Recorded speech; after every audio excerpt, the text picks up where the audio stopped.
Hi everyone, this is Dr. Sivakamy, Assistant Professor MBA, Faculty of Management, SRM Institute of Science and Technology, Ramapuram, Chennai. Today we are going to see about financial technology. It is otherwise it's known as FinTech. We are going to see about its uses, impact on our lives. Financial technology. It is the buzzword around now. Everywhere, wherever you just see, this is the term that rules the world. What is it? What is it all about? So that is what we are going to see now. So FinTech, it is a fusion of finance and technology. It is entirely transforming the way how we manage our money. Say for example, right from the mobile wallets to the robo-advisors.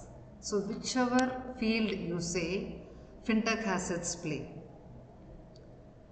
This is how it is redefining the financial landscape and empowering the individuals with innovative solutions. So we are going to see how it is impacting the financial service sector, how FinTech is ruling the world. So before going into detail, I'd like to give a short history of how all this originated. It is very hard to pinpoint when this financial technology began. In 1950s itself, it all originated in the form of credit cards. So that is the time people started using plastic money. Instead of carrying the cash, they started using this credit cards. So that is how this technology has entered the banking sector. Later in 1960, ATMs were introduced. So this is the time where people started moving away from the bank for petty transactions, and they started depositing as well as withdrawal of money, and they used ATM for varied purposes. In 1970s, the firms began to trade stocks electronically. This is one of the paradigm shift of the banking sector, where financial technology have transformed. There's a transition in the sector how the shares are being traded. In 1980s, the bank started using mainframe computers and other state-of-the-art record keeping and data systems. In 1990s, e-commerce business, yes, the various e-commerce platforms, the business models, the internet, everything thrived only because of this FinTech.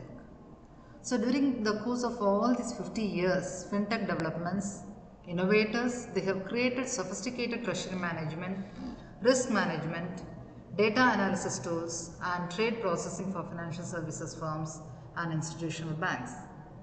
So this is how slowly FinTech has taken its leg in all the field. The rise of FinTech. So after it's all originated, the different sector where it is having its own trends. The first and foremost is the technological advancement. So the rapid developments like artificial intelligence, blockchain, cloud computing, all this have fueled the growth of FinTech. Regulatory shifts, yes. Without proper regulation, this development is not at all a possible one. So the government authorities are working too strictly and coming out with stringent norms so that the investors, the players, everyone are safeguarded against the cybercrimes. The changing customer expectations. Yes, millennials, Gen Z generations, all this, their expectation is rising. So when we look into the past history, in my own days, we used to go to the bank, stand in a long queue, wait for hours together, at least to start an account or a deposit amount or withdrawal, whatever the banking transaction may be. Or say for example, if you want to go and purchase any goods, any dresses, so you go to the mall or you go to the shopping center, that you spend hours together. Whereas now, these millennials and Gen Z kids are highly gifted one. At the palm of their palm, they have this technology with them. So they are exposed to all this. So the customer's expectation is arising. This gives way for various innovative solutions. So this particular slide, it tells you the various categories where fintech is playing its role and what are the various technology it is there. Say for example, the first one is about the payments. Yes, mobile payments. Each and every transactions, whether it is a household transactions or person to person or peer to peer or business to business. So this payments, smartphone wallets, digital wallets, central bank issued digital currencies, all these are coming its role. The insurance. Tech is one of the major area which is benefited because of fintech. Yes, the credit analysis, the risk analysis, all this is being done within a very quick ziffy. You can just get an insurance policy, you can complete all the claim procedures, everything. So all transaction being done within a short span of time. Next, coming to investment advice. This is another area where the robo advisory services, digital wealth management, they are helping people sitting at our own place. We are able to access any other platforms and we are getting a tailor-made customized solutions for our own investment. Securities, clearing and settlement. Yes. Already I told you the capital market is one of the prime beneficiary of this fintech, where online trading platforms and these DLT based solutions, digital assets are many, the uses are many. Alternative funding platforms. Yes, equity based crowdfunding and P2P lending platforms are examples. How where even the startups or any person who wants to raise funds over through net, they should resort to these platforms. Coming to the next one, the cross-cutting enabling technologies, data analytics. Data analytics is again the big data, artificial intelligence, machine learning, all these are the players. Distributed ledger technology and blockchain.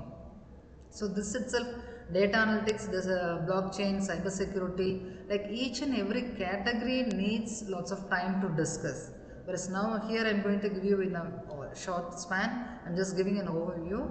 So blockchain, where the private key, krypton, proof of work, cryptocurrencies, smart contracts, encryption, all these are there. So in upcoming sessions, we'll see how blockchain, the various applications of blockchain in fintech.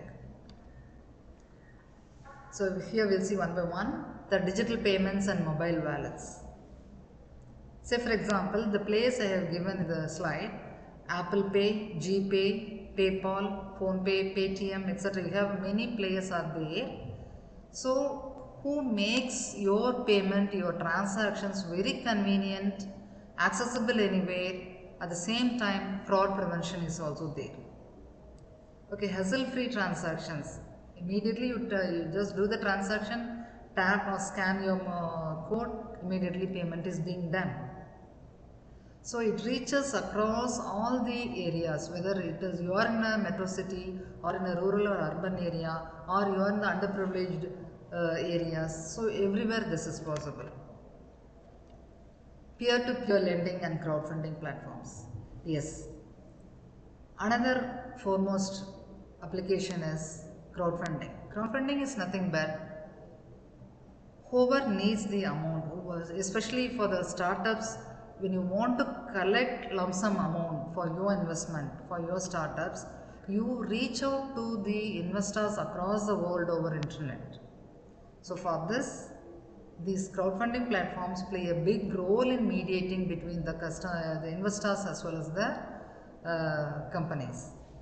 So they connect, peer-to-peer platforms are there, they connect the individual lenders with their borrowers across against the traditional financial methods.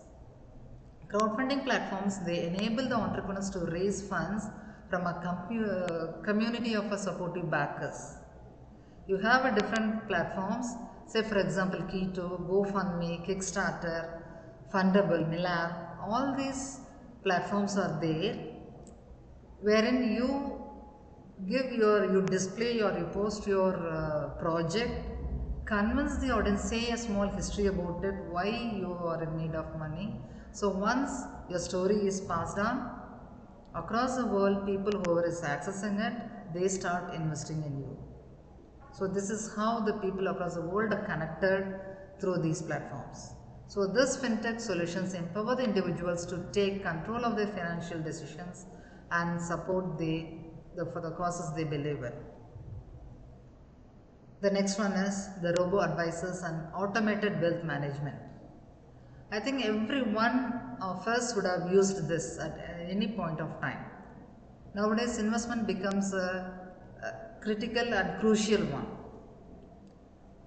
So this robo-advisors, you need not say, for example, once you go for investment, earlier we used to resort to the stockbrokers or any investment consultant. We go and discuss with them, and then only we go about all these investments. Nowadays, because of this fintech, so many investment consultants, robo-advisory services are there. Each and every bank, each and every Zerodha, Angel One. Okay, so all these investment agencies are there who have this customized robo-advisors. They listen to you based upon what is your profile, what is the risk you are able to take, what are your financial goals, what is the financial commitment you have. So they collect all these details about you and give you a customized investment plan which you opt for. So this is again highly beneficial for even for a common users, whatever the age may be. So once you are ready for investment, yes, robo-advisors are there for you. And moreover, it is cost efficient. Because these wealth management solutions, because it is programmed, or the robo-advisors are algorithm are updated, so they come up with lower fees compared to the traditional human-led advisory services. So you are able to access your investment anywhere. Wide range of investment is possible. Already told you, blockchain and cryptocurrency is another major area where we need to look into detail. So the various applications, I have just listed only few. Say for example, capital market, asset management, payments and remittances, banking and lending, trade finance, insurance, so on and so forth. So all these areas is where blockchain is having its own play. Because of blockchain, all these services are rendered within a short span with the accuracy is very, very important. The security services, accessibility. Okay, all these are the important feature of application of blockchain and cryptocurrency, especially the fintech in all these areas. Nowadays we come across with the term financial inclusion. The government of India is mainly focusing on this. So fintech is playing a major role in financial inclusion, wherein it sees that each and every single individual citizen of India are exposed for this fintech. They have financial freedom. That is the purpose of financial inclusion. So this is possible because of fintech solutions, where financial services are even spread across underprivileged or remotest area. So wherever the mobile services or net services are available, yes, they are accessible for this banking services also, the affordability. The financial tools, the various financial apps, so they come with a lower cost, or many times it is a zero cost. It's coming for a free.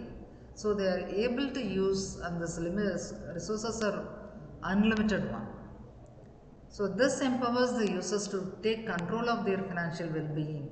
So you know where your fund goes, what is your amount, to whom you are sending across the money. So you are able to, this way you become more aware of your transactions. As I already told you, regulatory challenges and considerations, the governments are coming up with stringent norms because the customers, the investors, the common public should not get affected. So here again, so the data privacy, consumer protection, innovation balance, all these are being taken care of for by the regulatory authorities. The impact of fintech on traditional financial institutions.